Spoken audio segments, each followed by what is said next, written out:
Bapak, Ibu, Saudara, saya akan mulai dari kisah hidup beberapa orang. Sangat menarik. Kisah hidup yang pertama, orangnya masih hidup. Orang ini bernama Ray Dalio. Dia adalah orang terkaya di dunia urutan 50-an. Dan kekayaan itu dia ciptakan sendiri. Artinya dia bukan generasi ketiga, bukan generasi keempat. Ayahnya seorang penyanyi atau pemain piano jazz. Ya, pemain piano jazz, kalau saya tidak keliru. Nah, jadi Anda bisa tebaklah pendapatan seorang piano jazz, bukan artis. Ya. Bapak, Ibu, Saudara, hari ini sebagai orang terkaya urutan 50-an di dunia, ya, orang terkaya di dunia. Apa maksudnya? Apa bedanya orang terkaya nomor 1 dengan nomor 100? Wong makannya cuma bisa 3 kali. Betul ya? Artinya apapun yang ingin dimiliki orang terkaya nomor 1. Yang terkaya nomor 100 mampu beli enggak? Mampu. Ya, mau pulau, mau yacht. Apa itu yacht? Kapal pesiar ya. Itu mainannya orang super kaya. Ya. Yacht. Bisa dia beli. Apapun yang nomor 1 bisa beli, nomor 100 bisa beli. Jadi bagi saya top 300 dunia samalah kayanya. Ya. Anda kumpulin orang terkaya di Indonesia, top 200 samalah kayanya. Ya. Nanti yang top 1, top nomor 1 kekayaan 200 triliun. Katakanlah yang top 200 2 triliun. 2 triliun sudah bisa beli semua. Beli bakso penuh ini satu wihara. Ya. Jadi Bapak, Ibu, Saudara, unik sekali. Satu ketika Ray Dalio ini diinterview dan dia kayaknya udah capek gitu. Setiap diinterview pertanyaannya sama, gimana kaya, gimana cara kaya, sampai sudah capek ya. Satu ketika dia diinterview, lalu dia ditanya, Pak, bagaimana ilmunya biar kaya? Bapak, Ibu, tahu enggak? Sebagai orang terkaya dunia, dia kasih tipsnya unik. Dia bilang begini, gini ya, sebenarnya untuk bahagia itu nggak perlu kaya-kaya banget. Jangan salah tanggap ya. Dia nggak bilang nggak usah kaya, ya dia nggak bilang gitu juga ya. Nggak usah kaya-kaya banget. Anda tahu nggak? Saat ini saya mampu membeli apapun yang saya mau. Apapun yang saya mau, saya mampu membeli. Tapi setiap harinya bisa dibilang 3 hal yang saya nikmati. Apa 3 hal ini? 1, saya senang camping sama anak saya. Nah, camping itu bukan ke gunung. Kalau orang Amerika mah camping itu ke taman. Dan taman itu gratis juga. Mungkin di rumah dia ada taman juga. Ya, mereka cuma gerai itu tiker. Kayak itu film Mr. Bean. Ya. Nah, bawa kotak itu, kotak sandwich ya. Dia duduk sama anak-anak main-main gitu. Di Indonesia mah kita jarang ya. Anda cobalah camping di depan itu coba. Tetangga ketawa ya. Kenapa di Indonesia jarang? Mungkin karena kita terlalu panas. Ya, kendaraan yang lewat terlalu banyak. Seperti kalau di luar negeri jalan kaki, ya, nggak usah yang jauh-jauh. Thailand aja kita jalan kaki kemana-mana. Padahal panas negaranya. Anda tahu kenapa di Indonesia jarang jalan kaki kemana-mana? Deket aja naik motor. Males. Sebenarnya bukan males, menurut saya. Kriminal terlalu tinggi. Cobalah jalan kaki. Ya, kalau sekarang saya nggak tahu kalau di Palembang. Naik sepeda aja kerampokan, Bapak Ibu. Ya. Jadi Bapak Ibu Saudara, kita kembali ke Ray Dalio. Kok jadi cerita kriminal ya? Nomor 1 apa? Camping sama keluarga dia. Nomor 2, reading books. Baca buku. Karena kalau dia tidak belajar sebanyak itu, mungkin hari ini dia bukan tidak mampu mencapai titik di mana dia dapat. Karena bisnis dia itu bisnis yang pakai otak. Bisnis itu kan ada yang pakai koneksi ya, ada yang pakai sistem, bisnis dia pakai otak. Ya, dia ngelola keuangan kayak di Indonesia Pak Sandiaga Uno. Ya, jadi dia pengelola keuangan. Nah, jadi dia belajar tidak berhenti. Bapak Ibu Saudara. Yang ketiga, ini klaimnya Ray Dalio. Yang paling dia nikmati setiap harinya, meditasi. Dan Anda nangkap nggak tiga-tiganya itu apa? Gratis. Tiga-tiganya gratis. Jadi akhirnya dia menyadari bahwa setelah dia mampu membeli apapun yang dia inginkan, ternyata keseharian dia kembali pada hal-hal yang nggak terlalu mahal. Makanya setiap saya baca buku Bapak Ibu, yang nggak usah niru saya ya. Karena saya juga lihat Bill Gates, seneng banget baca buku. Dia punya channel. Bill Gates itu yang bikin Windows, Microsoft. Ya, setiap Anda pakai laptop yang bukan Apple, ya Anda pakai sistem dia, Anda bayar ke dia. Anda sudah bayar pas Anda beli laptopnya. Kalau dulu bayarnya terpisah, sekarang bayarnya Windows udah lengket di laptop. Bapak Ibu Saudara, Bill Gates orang terkaya dunia. Dia sangat senang baca buku. Bahkan dia berpikir bahwa kesedihan dia salah satu adalah umurnya terlalu pendek untuk membaca semua buku di dunia. Dan setiap bulan dia itu keluarin video buku terbaik bulan ini. Seneng dia bikin YouTube. Nah, Anda cari dan nanti channelnya ya. Anda lihatlah kalau konglomerat bikin YouTube gimana. Seru. Editingnya sudah kayak animasi-animasi mahal begitu. Nah, duitnya banyak. Jadi Bapak Ibu Saudara, setiap saya baca buku, ya saya merasa juga orang terkaya di dunia. Oh, mereka lakuinnya sama, begitu ya? Baik Bapak Ibu Saudara. Ray Dalio mengklaim meditasi. Kita geser ke orang lain yang sebenarnya ingin saya ceritakan kemarin, tapi waktu tidak cukup. Robert Greene. Tidak usah kenal, nggak apa-apa. Anggap aja acik sebelah. Ya, anggap aja acik sebelah. Acik Robert gitu. Namanya Robert Greene. Ini orang hebat. Ini adalah orang yang nggak hebat jadi hebat. Ya, nggak hebat jadi hebat. Dia itu kerja tunggang langgang, pindah-pindah kerjaan, kerjaannya tidak tinggi, pernah jadi guru bahasa, supir alat berat, lalu kalau nggak salah bahkan pernah kerja di restoran ya, kerja di perfilman kalau saya tidak salah, tunggang langgang ganti-ganti kerjaan tidak sukses.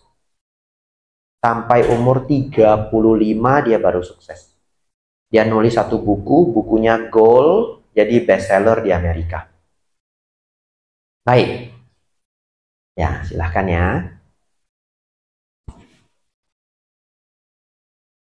Bapak Ibu Saudara, setelah itu karirnya terus melesat. Dia nulis 7 buku sejauh ini, semuanya bestseller dunia. Sekarang dia sudah umur 50-an, hampir 60. Sehebat apa dia saat ini? Dia adalah penasehat untuk beberapa presiden di dunia. Sehebat itu dia. Nggak mau ngasih tahu presidennya siapa. Juga penasehat untuk beberapa artis Hollywood. Nah, yang ini ketahuan satu. 50 Cent. Ya, penyanyi rapper sangat kaya raya di Amerika namanya 50 Cent. Karena satu ketika 50 Cent itu ditanya, siapa orang yang paling berpengaruh dalam hidupmu? Dia sebut Robert Greene. Baik, Bapak Ibu Saudara. Robert Greene mengaku selama 14 tahun terakhir, dia setiap hari meditasi tidak pernah putus. Kenapa? Karena itu sangat membantu hidupnya. Ini klaimnya seorang Robert Greene. Ya. Dia meditasi dengan teknik meditasi Zen. Yang mana meditasi Zen itu nanti tekniknya akan sangat mirip dengan yang kita pelajari di Theravada. Sangat mirip. Karena Zen itu artinya jana. Ya, Zen itu bahasa Jepangnya, bahasa Palinya jana. Jana ke Mandarin jadi Chan. Lalu ke Bahasa Jepang jadi jen. Ke bahasa Korea jadi seon. Ke bahasa Hokkien jadi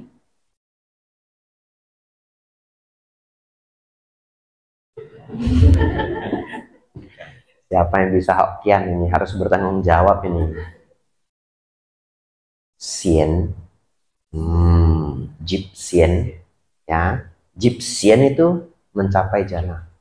Teitsien jana pertama. Tejisien, Tesasien, Tesisien. Gitu ya. Nah, ini upgrade nih bahasa Hokkiennya. Makanya meditasi namanya Cesien. Nah, C itu duduk. Cesien, duduk untuk jana. Ya, Teitsien, Tejisien, Tesasien, Tesisien. Namanya Cesien. Cesioku Jinsien. Nah, ini bener ini ya. Cesioku Jinsien ya. Aduh, direkam lagi, gawat saya. Ada jejak digital ini ya. Cesioku itu duduk kelamaan ya. Jinsien. Jinsien itu sungguh membosankan. Bapak Ibu Saudara, jadi kadangkala ya saya cari real story orang-orang nyata, orang-orang hebat yang senang bermeditasi padahal mereka bukan Buddhis.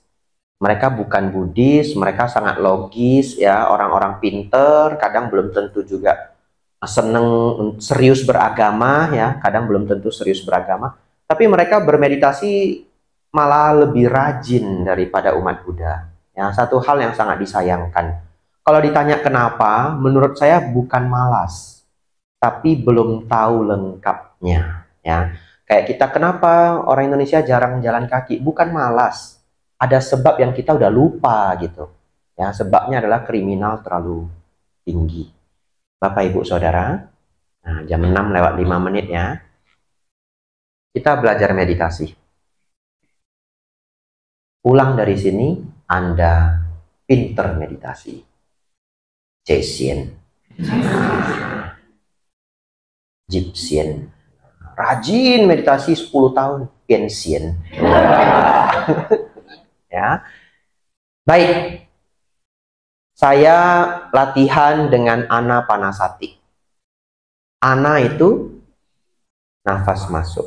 Pana, nafas keluar. Sati, memperhatikan. Ya, memperhatikan nafas masuk, nafas keluar. Sesederhana itu. Nafas masuk, nafas keluar.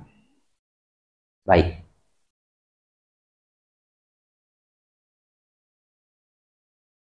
Pertanyaannya, apa hebatnya melihat nafas masuk, nafas keluar? Apa hebatnya? Baik, jawabannya adalah menenangkan pikiran. Lalu, saya ingin ajak Anda untuk berpikir, apa yang membuat pikiran tidak tenang? Bapak Ibu, bayangkan Bapak Ibu seseorang, ya, diri sendirilah, karena susah bayangin orang lain. Anda dapat masalah besar, tidak tahu itu masalah apa. Yang Anda pikirkan masalah yang Anda sudah pernah alami dan sudah Anda lewati. Masalah besar. Lalu malam Anda ingin tidur. Gampang tidur atau susah tidur? Kenapa? Pikirannya ribut, betul? Gak mau diem. Itu yang kita sebut pikirannya kacau. Kenapa kacau? Karena ribut. Sekarang kita mau latihan meditasi. Nama meditasinya samatha, meditasi ketenangan. Tekniknya apa? Kuijip kuicut, anapanasati. Kalau tadi pikiran kacau karena ribut, pikiran tenang karena tidak ribut. Kan begitu ya? Antonim toh. Kalau kacau karena ribut. Kalau tenang karena tidak ribut. Tidak ribut namanya apa? Diem. Simpel ya. Kalau kacau, ribut. Kalau tenang, diam. Jadi meditasi itu samatha, meditasi ketenangan. Tujuannya apa? Mendiamkan pikiran. Karena selama ini kita pakai istilah tenang, enggak kok banget. mendiamkan pikiran. Siapa yang pikirannya setiap hari ngomong ada? Semua ya? Semua, apapun ya. Besok hari Senin. Senin masak apa? Semur ya. Ya, Senin masak apa? Mikir, anak pengen makan apa? Saudara-saudari, oleh karena itu sesungguhnya tujuan awal bermeditasi adalah mendiamkan pikiran. Baik, prosesnya begini. Bagaimana mendiamkan pikiran? Maka Anda harus memperhatikan satu hal dan tidak membiarkan pikiran itu teralihkan, ya. Sebenarnya kalau fokus satu hal aja, nonton TV juga fokus, ya. Nonton TV itu fokus, fokus. Kadang sampai orang rumah lewat kita nggak tahu. Itu kalau saya hari Minggu kecil nonton Doraemon itu, beneran. Mama saya lewat saya nggak tahu. Tiba-tiba sudah pulang bawa sarapan, saya terkejut. Nanya berulang-ulang, Mak, lu lewat? Lu lewat beneran, lu lewat. Nah, mama saya bilang, beneran lah. Lu nonton TV itu saking seriusnya, saya lewat, kamu pun nggak tahu. Tapi saya beneran nggak tahu loh. Itu terjadi beberapa kali dalam hidup saya. Sampai saya mikir, jangan-jangan mama saya lewat lorong belakang ya. Nah, tapi dia pergi sarapan, beli sarapan, ya harus naik motor ya. Pulang sudah bawa sarapan. Terkejut saya. Bapak, Ibu, Saudara. Baik. Bahkan kalau kita nonton TV, ya fokus. Tapi pikiran masih ngomong nggak? Masih. Ya. Jengkel kali lihat satu orang ini. Nah, kalau nontonnya drama ya. Ya, Indosiar ya, tersanjung. Kan nggak ada. Ya, nah itu. Nah, jadi Anda nonton sih fokus, tapi di sini masih ngomel-ngomel juga. Kasian sama pemeran utamanya. Nah, ketemu itu mertua nenek sihir ya. Nah, biasa begitu kalau sinetron-sinetron. Baik. Oleh karena itu kita harus mencari cara fokus di satu hal, tapi ini diem. Nah, oleh karena itu bukan nonton TV. Oleh karena itu bukan denger lagu. Denger lagu juga fokus. Tapi ini nggak diem. Bagaimana suruh ini diem? Maka Sang Buddha menggunakan teknik nafas masuk, nafas keluar. Kalau Anda, nah yang bagian ini fokus ya, yang bagian ini fokus. Hanya ada dua bagian yang berharga. Bagian ini sangat berharga. Kalau seseorang memperhatikan nafas itu, sejak titik pertama nafas itu masuk. Artinya kali pertama atau titik pertama kita narik. Ya, yang nggak ada suaranya sih. Ini sengaja saya kencengin aja. Ya, biar Anda bisa simulasi. Pertama kali nafas masuk Anda tahu. Pertama kali nafas keluar Anda tahu. Pertama kali masuk Anda tahu. Pertama kali keluar Anda tahu. Maka tanpa Anda sadari, Anda harus melihat seluruh nafas. Karena Anda harus jagain. Anda harus tahu pertama kali keluar, pertama kali masuk. Ini disebut menjaga pintu nafas. Mengetahui seluruh tubuh nafas. Dengan menjaga pintu nafas, kita jadi mengetahui seluruh tubuh nafas. Nah, nafas masuk, nafas keluar. Ini yang perlu dilakukan dalam meditasi nafas. Sejauh ini instruksinya sudah benar. Kalau Anda hanya pegang instruksi ini, Anda besok pergi ke hutan tidak mau pulang lagi, Anda mungkin mencapai jana keempat. Iya, hanya modal itu aja, nggak usah jauh-jauh. Gini aja. Tapi, fokus ya. Pertanyaan sejuta umat. Tapi Bante, pikiran saya kok nggak pernah diem ya? Ya, pikiran saya kok selalu mengembara ya? Nah, Oleh karena itulah saya datang ke Palembang. Gak ada di buku lain. Anda cari nanti. Ini mikirnya bertahun-tahun. Ya, ini mikirnya bertahun-tahun. Gak ada di buku manapun. Ini ilmu mahal ini. Tak kasih gratis Bapak Ibu. Ya, biar saya mumet mikirnya. Bagi ke Bapak Ibu. Siap-siap ya. Sien itu apa? Jana. Ya. Teit sien jana 1. Teji sien jana 2. Baik. Saya akan jelaskan arti jana supaya Anda tangkep. Jana adalah begitu terpisah dari kesenangan indrawi, berpisah dari hal-hal yang tak bajik. Seseorang masuk dan berdiam di dalam konsentrasi tingkat pertama, jana pertama. Dengan hadirnya awal pemikiran, keberlanjutan pemikiran, kebahagiaan, kegiuran, dan konsentrasi yang bertahan. Ini bahasa kitab. Nggak usah hafal, saya sederhanakan. Begitu terpisah dari kesenangan indrawi, terpisah dari hal-hal yang tak bajik. Artinya, kalau Anda mau meditasi, buang semua pikiran buruk, betul? Kebencian, ya, nafsu, buang dulu, ya. Nah, baik. Yang jelek-jelek itu nggak datang. Bahasa palinya pancaniwarana, tapi nggak usah hafal, nanti jadi terlalu rumit. Ya, pokoknya kalau mau duduk meditasi, nggak boleh benci, nggak boleh nafsu, nggak boleh males, nggak boleh ragu, ya. Pikirannya jangan sedang terlalu kacau, banyak masalah juga sebenarnya nggak bisa meditasi. Kalau sedang terlalu kacau, ya Anda dengar dharma dulu, ya, dengar ceramah dhamma. Baik. Lalu masuk ke dalam konsentrasi tingkat pertama, hadir 5 hal, ya. 1, awal pikiran. 2, keberlanjutan pikiran. 1 apa? Awal pikiran. 2 apa? Keberlanjutan pikiran. 3, kebahagiaan. 4, kegiuran.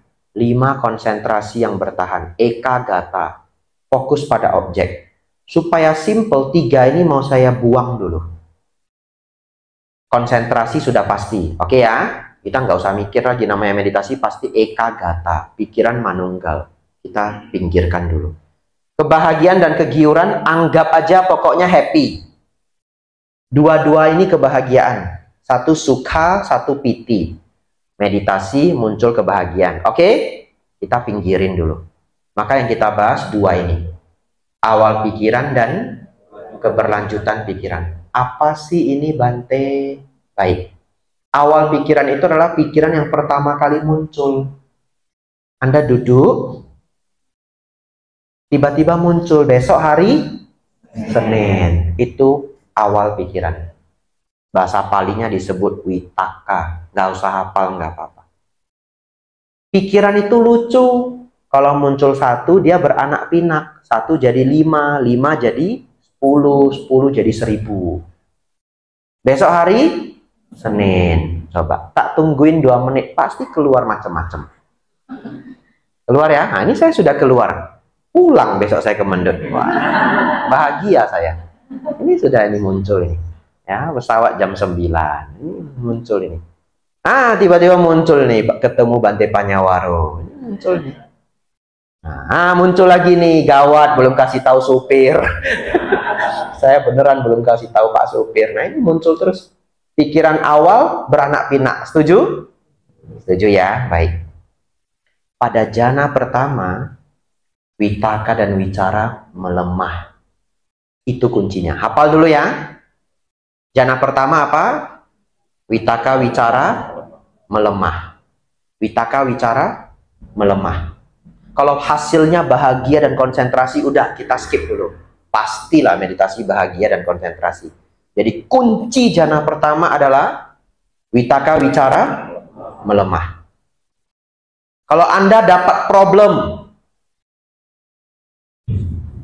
dikejar korteks, yang nggak ngerti nggak apa-apa ya, yang nggak ngerti selamat ya, Anda nggak stres ya. Karena saya dihubungi umat juga, Bante saya stres. Nah, nggak apa-apa ya, sabar. Baik ya, dikejar teks ya. Nah, Anda pusing.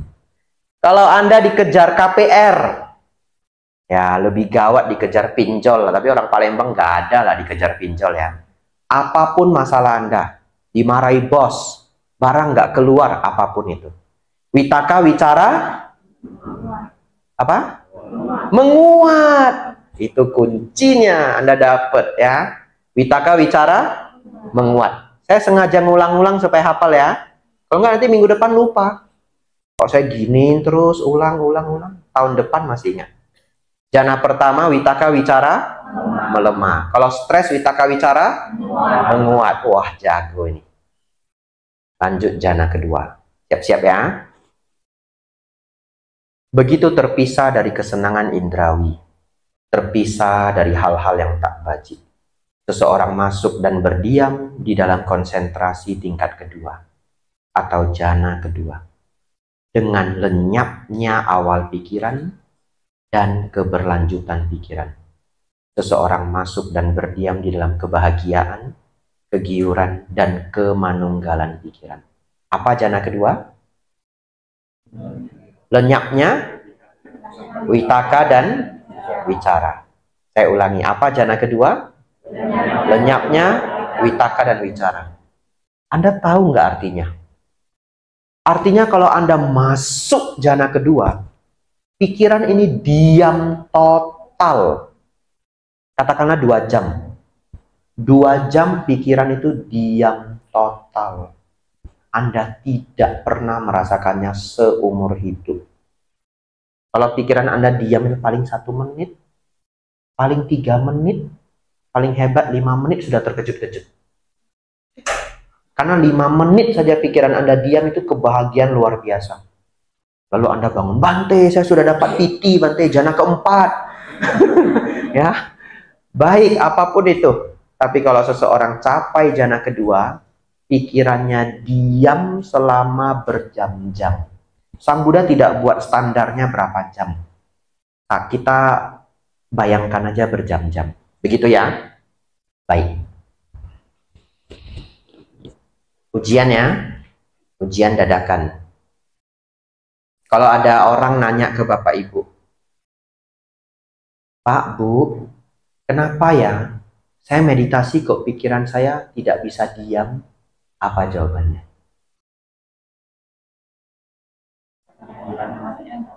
Apa? Belum apa?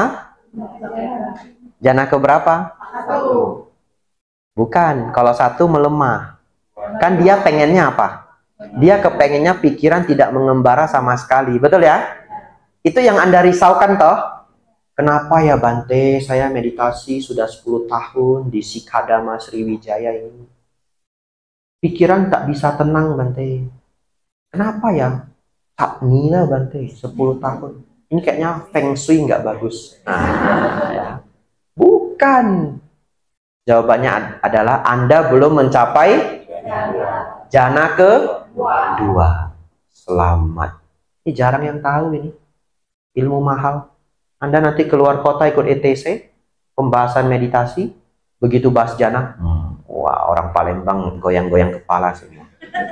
Mimpai. Mimpai. Ya. Nanti ditanya, mengerti ya? Mengerti. Gak susah. Witaka wicara. Wih, gitu ya. Baik, Bapak Ibu Saudara. Jadi Bapak Ibu Saudara, sebenarnya meditasi samatha itu intinya cuma satu. Berjuang mendiamkan pikiran. Mendiamkan pikiran itu namanya menenangkan. Makanya muncullah bahasa Indonesia, meditasi ketenangan. Tapi kalau nggak dibahas, nggak tahu tenangnya apa, nggak tahu. Baik, kita masuk lagi, lebih jauh lagi. Siap-siap ya. Sudah 1/2 jam Bapak Ibu.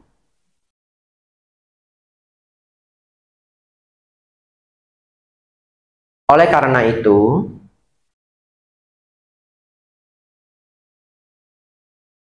ini ilmu penting nomor 2.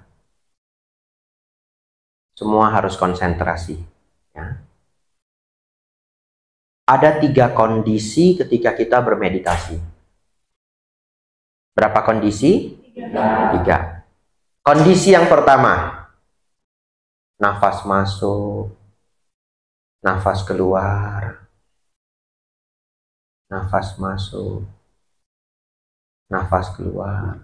Muncul pikiran, anak saya udah pulang belum ya? Jam berapa dia pulang nanti ya, hari Minggu?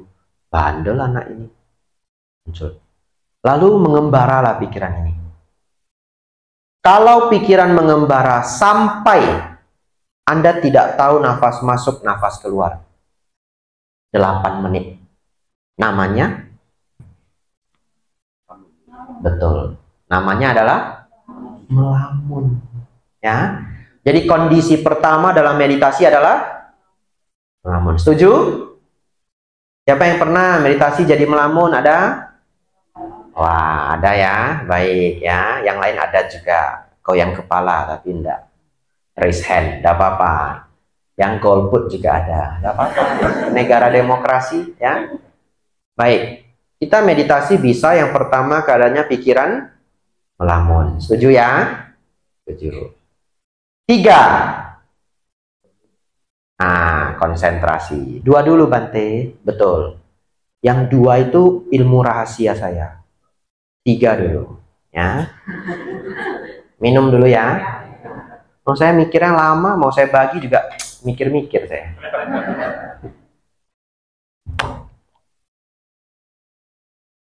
Oh, sudah ada. Ya, enggak apa-apa.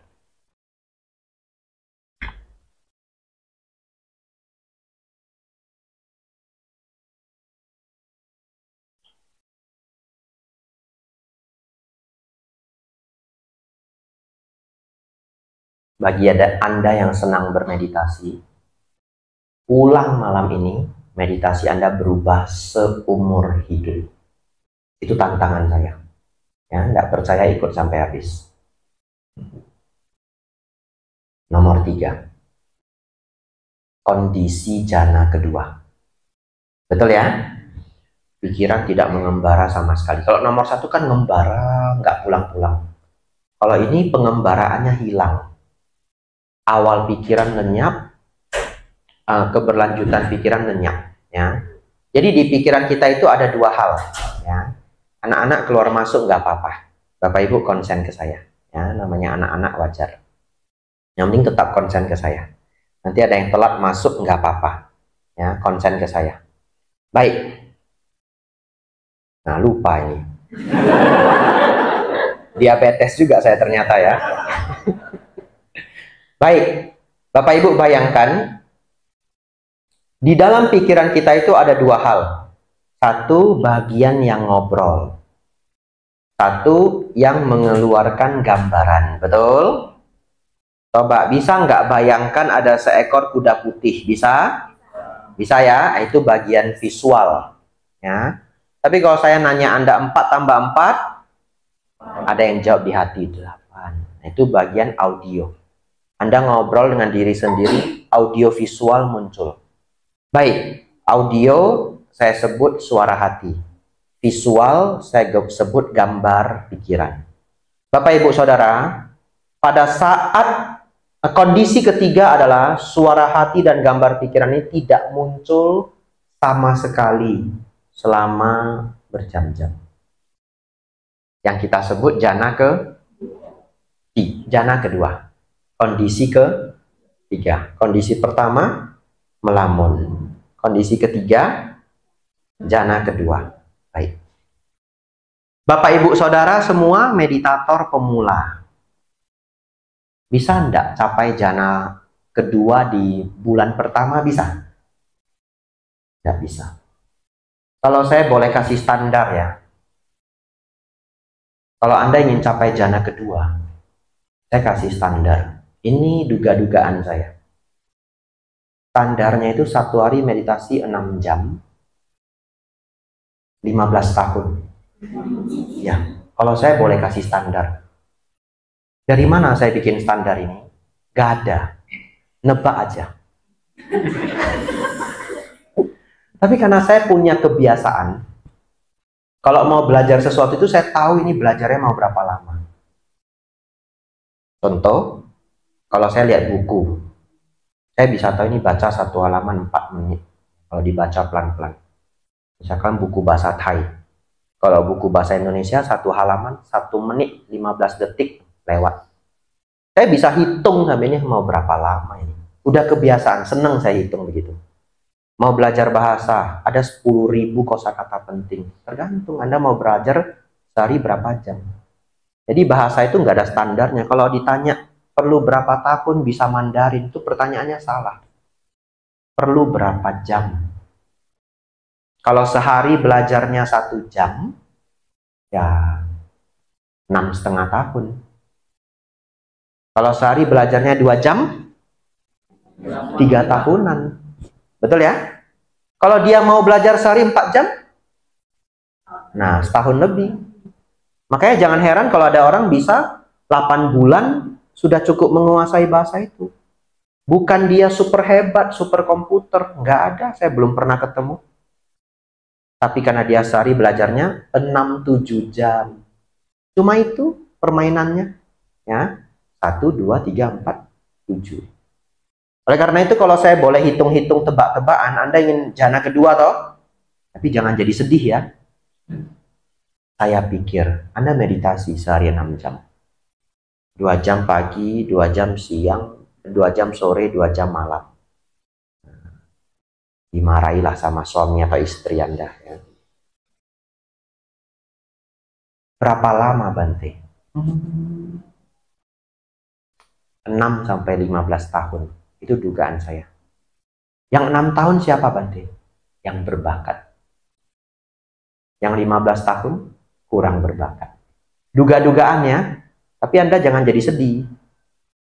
Saya cuma 1 jam Bante sehari, nggak apa-apa. 4 kehidupan. Nah, betul toh. Nggak apa-apa, bisa aja kehidupan ketiga ini Anda jadi biku, ya Anda bisa meditasi 4-6 jam sehari. Ya, jadi Bapak Ibu Saudara, memang sangatlah sulit mencapai jana kedua. Oleh karena itu, bagi meditator pemula, Anda berjuang mencapai kondisi kedua. Kan tadi 3 ya? Apa Bante kondisi kedua? Bukan melamun, tapi belum jana kedua. Tapi bukan melamun. Apa maksudnya? Baik. Ini saya perlu Anda konsen. Saya minum dulu ya. Tapi saya perlu Anda konsen. Anda siapkan batin.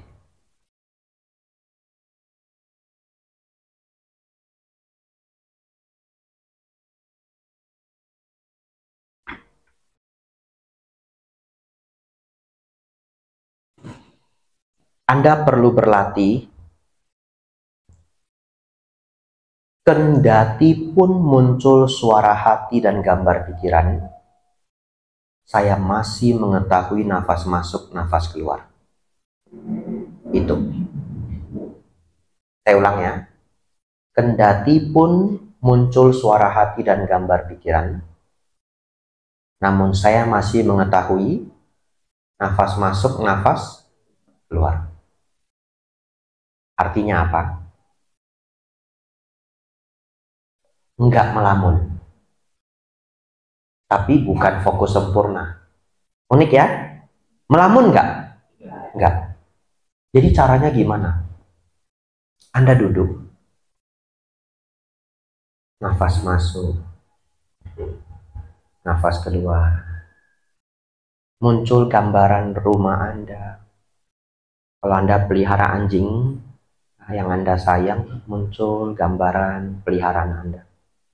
Walaupun gambaran ini muncul, Anda masih tahu. Nafas masuk, nafas keluar. Nggak perlu disebut nafas masuk, nggak ada. Hanya tahu saja, mengetahui. Nanti yang terjadi adalah suara hati dan gambaran pikiran itu tidak berkembang menjadi lamunan. Ya, dia barangkali melemah, ganti gambar yang lain. Tapi Anda terus tahu, nafas masuk, nafas keluar. Pelan-pelan mungkin dia berganti gambar lagi. Tapi akan ada satu ketika Anda merasa gambaran dan suara itu melemah. Saya kasih satu simulasi. Lebih nyaman mana Bapak Ibu?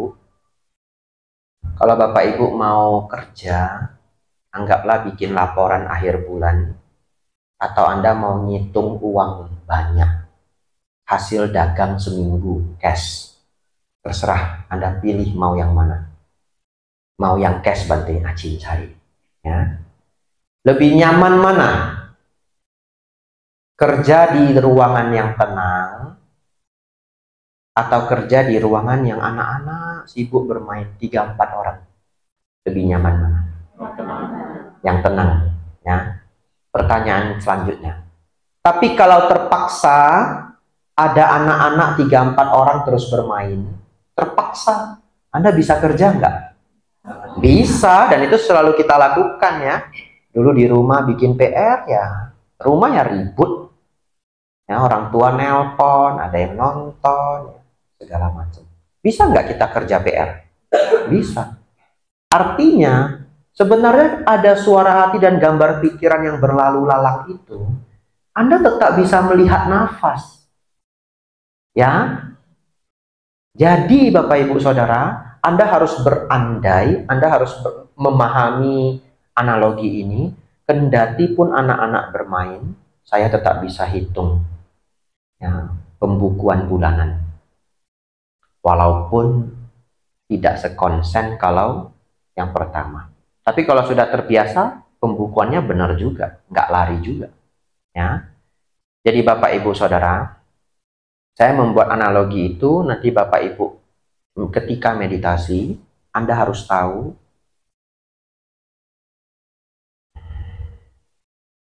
mengetahui nafas masuk, mengetahui nafas keluar. Kalau tiba-tiba muncul suara di gambar pikiran, jangan kesal sedikit pun. Tugas Anda hanya tahu nafas masuk, tahu nafas keluar. Dan Anda tidak gagal. Ya. Jadi selama ini Anda berpikir kalau pikiran mengembara sedikit, gagal saya. Pikiran belum tenang. Tidak. Anda tidak gagal. Anda berhasil. Itulah kondisi kedua. Selama Anda masuk ke kondisi kedua, Anda dalam keadaan berhasil. Anda latih itu terus, kondisi kedua ini akan menguat. Apa yang terjadi? Anda bisa melihat nafas menjadi lebih mudah. Suara hati dan gambar pikiran tadi melemah. Melemah dan melemah. Ini Anda harus tes sendiri. Benar nggak melemah? Ya, Anda duduk.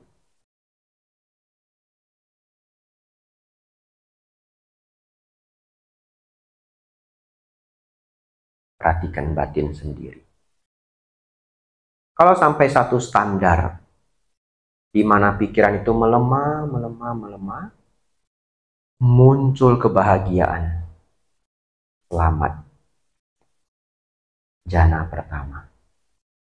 Mungkin seberkas jana pertama.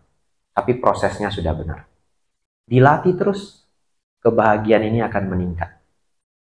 Sampai di satu standar, itulah yang Sang Buddha sebut sebagai jana pertama. Tapi Sang Buddha nggak bisa menyampaikan happiness-nya seberapa tinggi. Karena nggak ada ukuran happiness. Ya. Kalau hari ini mau ngukur mungkin bisa. Cek darahnya, endorfinnya seberapa tinggi. Tapi itu 2600 tahun yang lalu. Atau otak sekarang bisa di-scan MRI. Meditasi sambil di-scan. Dan itu dilakukan para biku Tibet. Dan sudah terbukti, bahkan ada bukunya. Ya, Science of Meditation. Ada bukunya. Nah, Bapak Ibu Saudara,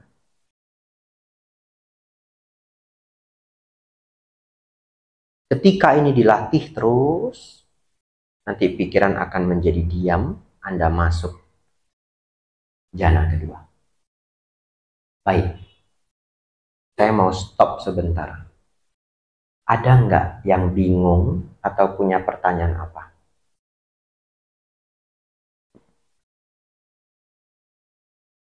Atau cukup jelas? Boleh. Selama ini juga kami biasanya diajarkan untuk kita kan fokuskan untuk memperhatikan keluar masuknya nafas dari ujung lubang hidung ini. Dan apabila terjadi sensasi di dalam pikiran seperti yang tadi bicarakan tadi Bante, seperti yang ada gambar pikiran atau obrolan hati seperti Bante, jadi kita juga dianjurkan ngapa? Kita juga harus tarik nafas kembali. Kita fokus lagi ke nafas masuk, nafas keluar. Jadi itu dilakukan berulang-ulang. Ya, baik ya. Saya hanya bisa menjawab instruksi itu tidak sesuai Anapanasati Sutta. Titik. Kenapa saya harus jawab begitu? Karena saat ini teknik meditasi sudah terlalu banyak. Ya, hampir semua guru-guru besar di Myanmar itu bikin teknik sendiri. Ya, bahkan sebenarnya bukan hanya di Myanmar, termasuk di Thailand, termasuk di Sri Lanka. Termasuk di Sri Lanka 1000 tahun yang lalu. Jadi kitab-kitab yang terkenal ya, yaitu kitab Visuddhimagga, itu ditulis oleh Bhikkhu Buddhaghosa 1000 tahun yang lalu di Sri Lanka. Dan itu bukan dari Sang Buddha. Anda jangan tanya saya, jadinya itu benar apa enggak? How do I know? Ya, yang saya bisa jawab adalah saya mengikuti Anapanasati Sutta. Ajaran siapa? Sang Buddha. Jadi kalau Anda keluarkan kitab lain, ya, kitab dari Theravada, Mahayana, Tantrayana, nanti aliran lain, tidak dari Sang Buddha, saya tidak bisa bahas juga. Ya. Nanti ada teknik perhitungan angka, masuk 1, keluar 1. Ya, Thailand, masuk Bud, keluar Doho. Bud, Doho. Sangat terkenal. Tapi saya hanya bisa mengatakan silakan Anda explore, tapi saya menyampaikan sesuai Anapanasati Sutta. Ya. Titik sentuh ini juga tidak ada di dalam Anapanasati Sutta. Ya, tapi beberapa guru sangat terkenal ini ya, beberapa guru dari Myanmar juga ya, yang dulu saya ikuti karena pengalaman hidup saya, mereka meletakkan ada yang di ini pinggiran hidung, ada yang di sini hidung, ada guru yang di sini, ada yang bahkan kembang kempis perut. Ya. Saya hanya bisa menyampaikan tidak ada instruksi itu di Anapanasati Sutta. Kalau Anda nyaman, silahkan. Karena sepertinya, saya harus pakai kata sepertinya, ya bisa membawa Anda ke jana kedua juga kalau caranya benar. Ya, karena jana kedua itu kan lenyaknya awal pikiran dan keberlanjutan pikiran. Tapi kalau beberapa teknik menurut saya malah mencegah pikiran itu tenang. Kalau Anda melafalkan sesuatu ketika bermeditasi, pikiran Anda tidak akan pernah diam. Setuju ya? Ya, oleh karena itu kalau Anda belajar dari guru-guru yang menyebutkan angka pun, masuk 1, keluar 1, masuk 2, keluar 2. Guru itu pasti akan mengatakan setelah tenang, perhitungan itu ditinggalkan. Tapi sesungguhnya ya yang saya nyaman, setelah saya explore begitu banyak teknik, saya start itu udah nggak hitung. Awalnya saja sedikit berat, tapi nanti kalau sudah terbiasa sangat nyaman. Karena Anda sudah terbiasa menenangkan pikiran secara cepat. Ya, silakan Anda explore. Ya, karena memang saat ini cukup sulit belajar meditasi. Sulitnya apa? 10 guru, 10 teknik. Ya, itu sulitnya. Tapi yang hari ini saya berikan itu sebenarnya kayak sedikit rahasia yang begitu Anda tahu Anda bisa pakai di semua teknik. Yang penting jangan melamun. Itu aja. Itu dulu. Kalau mau berharap pikiran tidak mengembara sama sekali, mah jana kedua. Anda coba di teknik apapun, menurut saya tidak akan ketemu secara instan. Kalau ketemu, berarti Anda dulu sudah bermeditasi. Ya, Anda berbakat. Mungkin setelah itu gabung ke Sangga Theravada Indonesia. Ya, Karena Sang Buddha sendiri umur 7 tahun capai jana sudah. Karena bakat kelahiran sebelumnya. Kelahiran sebelumnya beliau pernah menjadi biku di bawah Buddha Kasapa. Baik, Bapak Ibu Saudara, ada lagi satu pertanyaan?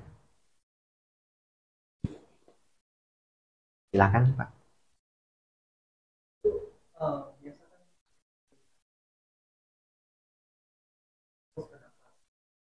Tiba-tiba itu lama di ngantuk.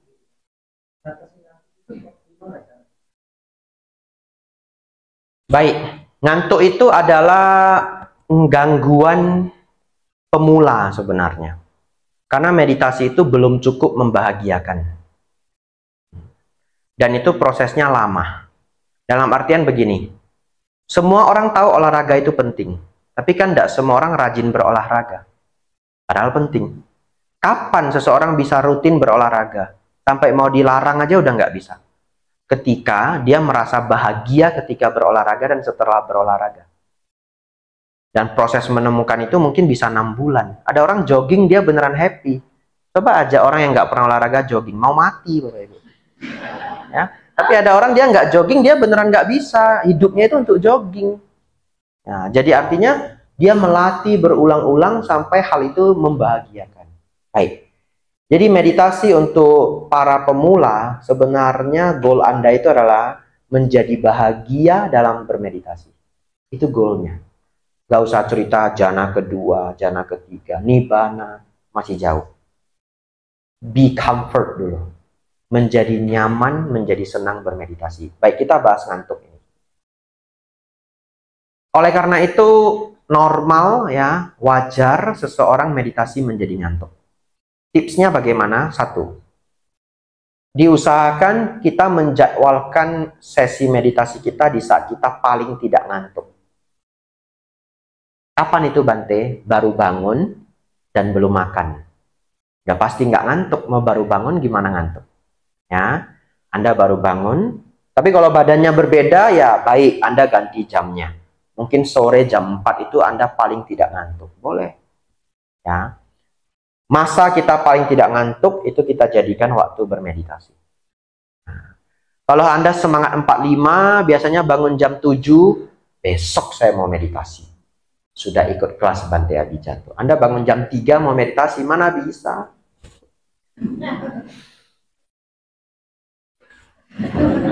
Ya.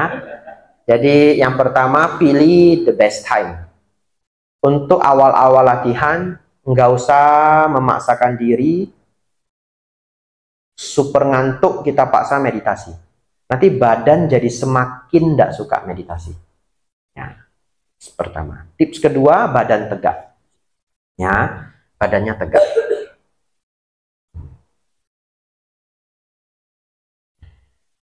Kalau begini, bisa memicu ngantuk. Tegak. Yang ketiga, tegaknya dipertahankan sampai menjadi habit. Yang artinya kalau kita ngantuk pun dia nggak nunduk. Ya, jangan gini meditasi. Bad habit, ya kebiasaan buruk. Begini. Kadang saya ngantuk. Kalau di wihara ada jadwalnya. Kalau sedang ikut jadwal, kadang saya ngantuk sekali. Tapi saya tetap begini. Apa yang terjadi? Ya ini dulu waktu wasa-wasa pertama ya, kenangan saya. Wasa-wasa pertama meditasi sangat berat. Kadang ngantuk sekali, tapi saya berusaha tegak. Apa yang terjadi? Ini badan mau jatuh, tapi dia jatuhnya gini. Ya, karena kita mau tegak. Nah, hebatnya, kadangkala 2-3 kali tersentak seger. Nah, hilang ngantuknya. Kadangkala. Kadangkala gimana Bante? Keluar air mata. Ya, saking ngantuknya. Ngantuk sekali. Baik. Jadi tips yang pertama cari waktu terbaik, tips yang kedua tegak ya. Ya, tips yang ketiga tekniknya benar ya. Ikut dengerin yang saya sampaikan ini, tekniknya sih nanti sudah cukup baik. Itu saja sih, sisanya harus dilawan. Tidak ada cara lain. Ya, seperti orang yang baru berolahraga, dia datang ke kita, capek, gimana ya olahraga biar nggak capek? Nggak ada. Hari pertama fitness ini, waduh badan sakitnya minta ampun. Lalu ada yang bilang, saya mau fitness tapi yang nggak sakit. Kita cuma bisa kasih dua kata, sabar dan dilawan, gitu ya. Jadi Bapak sabar dan dikerjakan, dilawan ngantuknya, tapi kita atasi dengan tadi, cari waktu terbaik, nggak apa-apa. Coba nanti setelah beberapa bulan, ngantuk itu akan berkurang. Kalau di tempat Acan Bram, beliau buat retreat. Kadang ada orang saking ngantuknya nggak tahan. Tahu nggak Acan Bram bilang apa? Tidur dulu, nanti balik lagi. Ya. Karena mau gimana dipaksa. Ya, ada orang yang kerjanya itu owl, burung hantu. Ya, kebalik jadwalnya. Ya, lalu dia ikut retreat, menderita. Ya, Acan Bram sih ngerti. Acan Bram bilang, tidur dulu, nggak apa-apa. Nah, nanti mungkin jam 11.30 orang semua sudah tidur, dia buat tegak. Ini burung hantu toh, tegak dia. Ya, itu ya. Ya, Anumodana. Satu pertanyaan terakhir, silakan Pak. Boleh nanti. Apakah bisa masuk dalam meditasi? Bisa. Awalnya sulit. Jadi tipsnya istirahat dulu. Ya, pulang kerja atau pulang berkegiatan, jangan langsung meditasi. Kalau lelah, rehat dulu. Rebahan dulu. Ya, rebahan sampai capeknya hilang, meditasi. Nah, kalau terbawa terus dipaksa. Dipaksa. Itu bohwat. Jadi kayak duduk bantai kaki kesemutan. Dipaksa. Kenapa dipaksa? Gini, kaki kesemutan itu awalnya 20 menit kesemutan. Tapi kalau kita kerjakan terus, dia mundur. Ya, hari keempat dia 25 menit kesemutan. Seminggu 30 menit. Nah, kalau Anda duduk terus, dia naik terus. Ya, beberapa biku sekali duduk 7 jam. Ya, nggak bisa itu kalau nggak latihan. Itu naik pelan-pelan. Ya, jadi kesemutannya itu mundur. Nah, jadi saya pikir kalau kita bermeditasi sangat melelahkan, nggak apa-apa, sedikit dipaksa. Apa yang terjadi ketika kita sudah memaksakan diri, semua otot-otot yang membuat badan kita tegak, menguat. Sebenarnya kita tegak begini itu lelah karena ototnya kerja, megangin badan toh. Ya, lihat kalau orang upacara berdiri bisa pingsan loh. Ya toh? Nah, jadi sebenarnya tegak begini itu melelahkan bagi beberapa otot kita. Gak apa-apa, otot itu akan menguat dalam waktu 2 minggu sampai 1 bulan. Kalau rutin setiap hari. Ya, kalau seminggu 2 kali mungkin sedikit lambat. Itu tips saya. Yang ketiga, ini tipsnya Bante Dhamaudo, beliau sudah meninggal. Tipsnya sih luar biasa bagus. Lim tampuk kopi sing kata beliau ya. Minum dulu sedikit kopi. Ya, itu tips Bante Dhamaudo. Nah, yang nggak minum kopi, minum Milo. Ini beneran beliau bilang Milo. Saya ulang ini. Bolim kopi tuh, lim tampuk Milo lah. Bante Dhamaudo. Ya, ceramah Hokien yang best of the best. Saya dengerin ceramah beliau 3 tahun lebih. Kepengen berlatih dengan beliau. Waduh, meninggal dulu. Ya, saya mikir saya nanti sudah lewat 5 wasa, sudah bebas ya. Di bawah 5 wasa belum bebas, kemana-mana harus izin. Nah, setelah lewat 5 wasa, bebas, saya mikir mau latihan di tempat beliau. Ya. Bahkan dulu saya dari wasa pertama tidurnya papan, nggak pakai kasur. Kenapa? Karena saya dengar dari teman-teman para bante, tempat beliau itu nggak ada kasurnya. Tidurnya di papan. Saya latihan juga tidur di papan.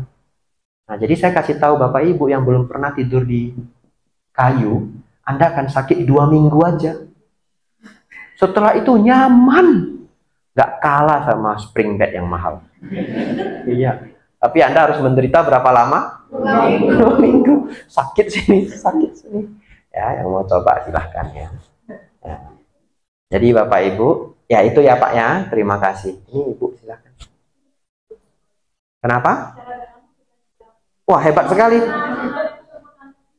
Apa?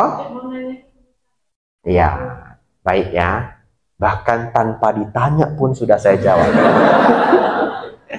Lumayan sakti juga ini ya. Bapak Ibu, Saya tutup dengan menyimpulkan semuanya. Ya, mungkin 15 menit. Anda konsen, setelah itu Anda latihan sendiri. Ini puja bakti ya, Bu ya. Ya, berarti singkat. Setelah itu kita tutup.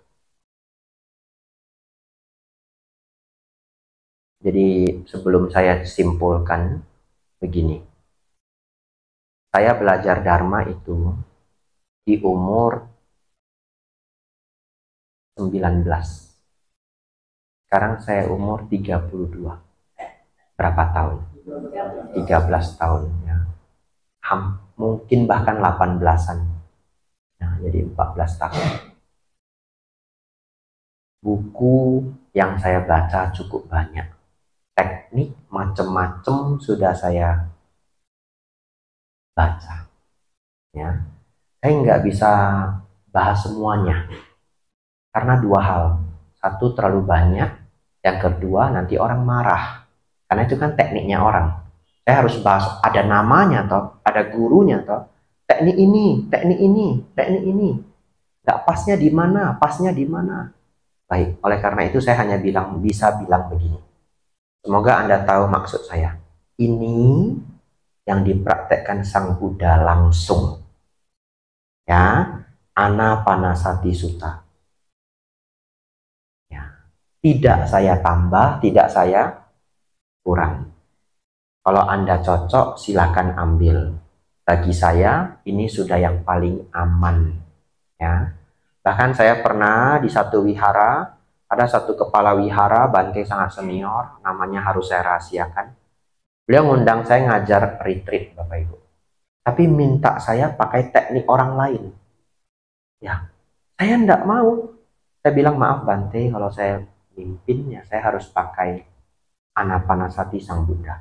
Oh, enggak apa-apa, bisa belajar dulu ya. Ini ada rekamannya. Lalu setelah saya telusuri, teknik itu dari Belanda.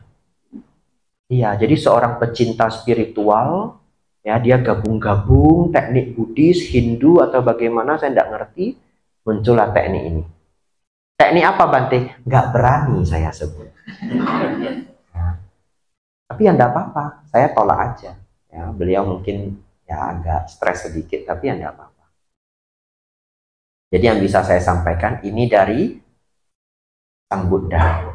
Kalau Anda cocok, latih terus. Ya, siap-siap ya. Anda duduk Bapak Ibu. Kita duduk ya. Saya peragakan.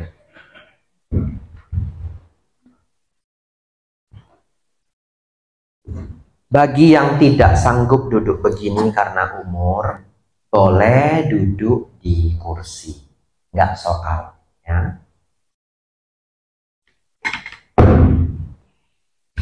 Jadi Bapak Ibu, kaki saya itu sebenarnya satu di depan, satu di belakang. Ya, kaki saya seperti ini. Dulu kaki saya seperti ini. Nyaman juga, ya. Saat ini seperti ini. Dua-duanya boleh, ya. Nah, ada orang yang hebat, lotus, lipat sini, lipat sini. Boleh, ya. Tapi itu sakit banget. Tapi katanya itu kalau sudah terbiasa sangat nyaman. Saya tidak pernah coba. Ya. Biasanya itu Bante yang kurus-kurus, Bapak Ibu. Ya, saya bisa begini aja sudah syukur ya. Nah, biku bule aja nggak bisa gini. Biku bule mereka pakai kursi gitu ditinggiin. Nah, didesain khusus, keren juga.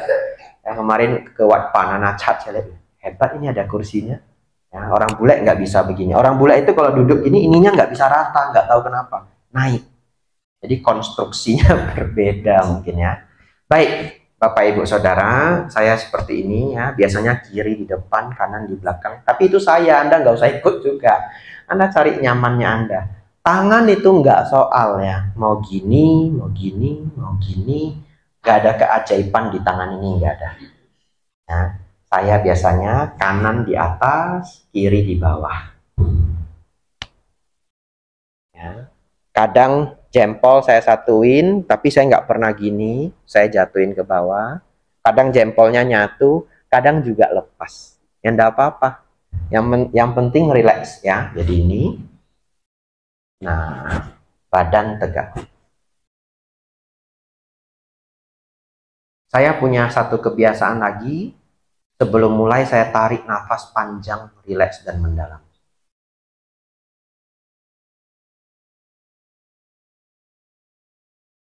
Kadang 1 kali, kadang 2 kali. Jadi ini kayak startnya, biar pikirannya diem.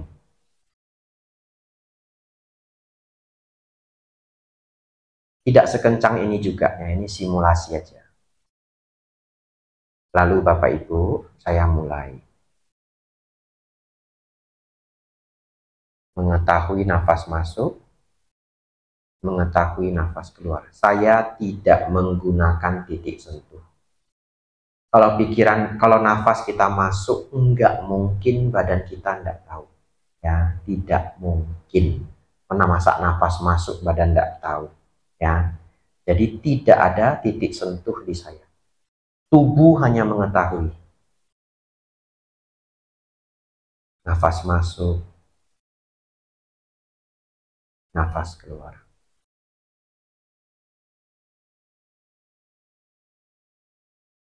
Nafas masuk, nafas keluar. Bapak Ibu Saudara, segala pikiran yang muncul abaikan. Mulai mocam, polai vocam. Ini dalam Buddhisme Zen diajarkan begitu. Ya, marah muncul, marah ditebas. Ya, fo muncul, fo ditebas. Itu dalam bahasa Jepang diajarkan begitu. Tapi agak kasar kalimat ini, tapi maksudnya adalah apapun pikiran yang muncul, abaikan.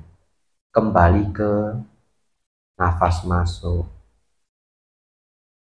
nafas keluar. Nafasnya alamiah saja, seperti biasanya kita bernafas. Apabila muncul pengembaraan pikiran, abaikan. Apabila tidak bisa mengabaikan, anggap saja anak-anak yang sedang bermain. Selama kita mengetahui nafas masuk, nafas keluar, kita sudah benar. Suatu ketika Anda akan terkejut.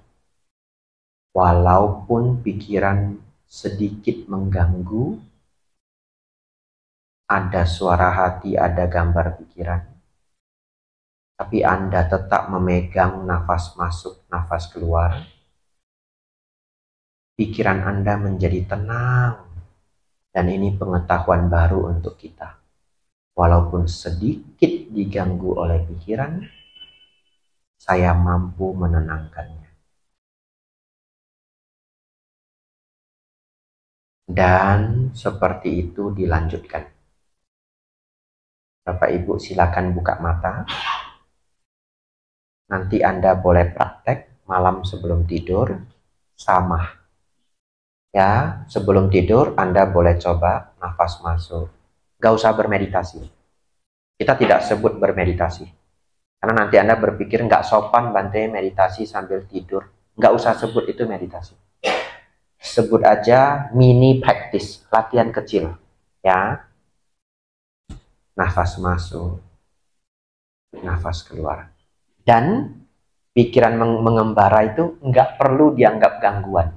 Karena kan latihan kecil, mini practice, latihan mini. Nafas masuk, nafas keluar. Pikiran muncul, nggak apa-apa, sama sekali nggak apa-apa. Yang tugas kita adalah selama saya masih mengetahui nafas masuk, nafas keluar, pikiran-pikiran yang menjadi dekorasi itu nggak apa-apa. Anda mudah-mudahan bisa nangkep yang saya maksud. Anda tetap bisa rileks walaupun ada gambar pikiran. Jawabannya selamat. Anda menemukan satu skill baru. Anda boleh menamainya menenangkan pikiran separuh. Ya.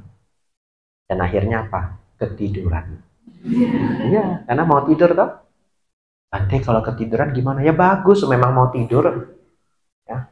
Kalau nggak bisa tidur gimana? Lanjut sampai arahan. Ya. Itu win-win solution.